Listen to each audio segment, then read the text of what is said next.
Здравствуйте, друзья! Хореограф «Хрустального» Даниил Глихенгаус и генеральный директор Федерации фигурного катания Александр Коган сдали положительный тест на ковид. Об этом сообщил РБК «Спорт» со ссылкой на источники Федерации фигурного катания и Олимпийского комитета России.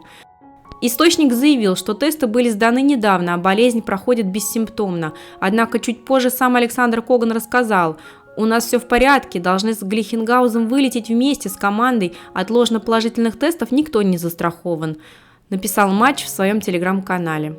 Ну а пресс-атташе Федерации фигурного катания Ольга Ермольна заявила, что не понимает, откуда взялась подобная информация.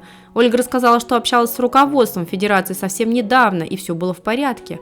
Александр Коган и Даниил Глихенгаус должны вылететь в Красноярск на сборы в ближайшее время, а 1 февраля вся сборная вылетает в Пекин. Глава Олимпийского комитета России Станислав Поздняков рассказал, что со стороны оргкомитета Пекинской Олимпиады делается все возможное для того, чтобы ложноположительных тестов не было. Для исключения подобных случаев тесты берутся дважды.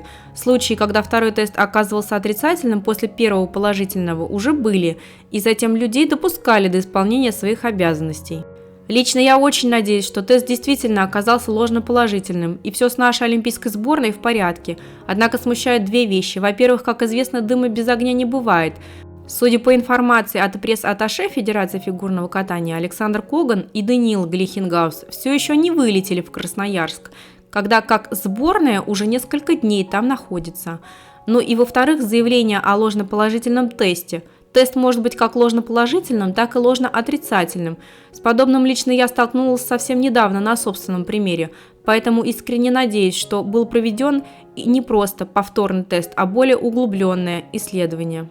Со всеми этими заявлениями о новых случаях заражения у людей, занятых подготовкой Олимпийских игр, которые поступают ежедневно, на душе становится все более тревожно, особенно касательно женского фигурного катания, где шансы на победу наших фигуристок чрезвычайно высоки. По-моему, всю эту истерику с ежедневными тестами необходимо прекратить, изолировать спортсменов друг от друга, а сами тесты проводить только в случае ухудшения самочувствия участников соревнований. Все эти ложноположительные тесты или реально положительные, но с бессимптомным течением болезни могут просто-напросто превратить Олимпийские игры в фарс, либо вообще привести к отмене соревнований.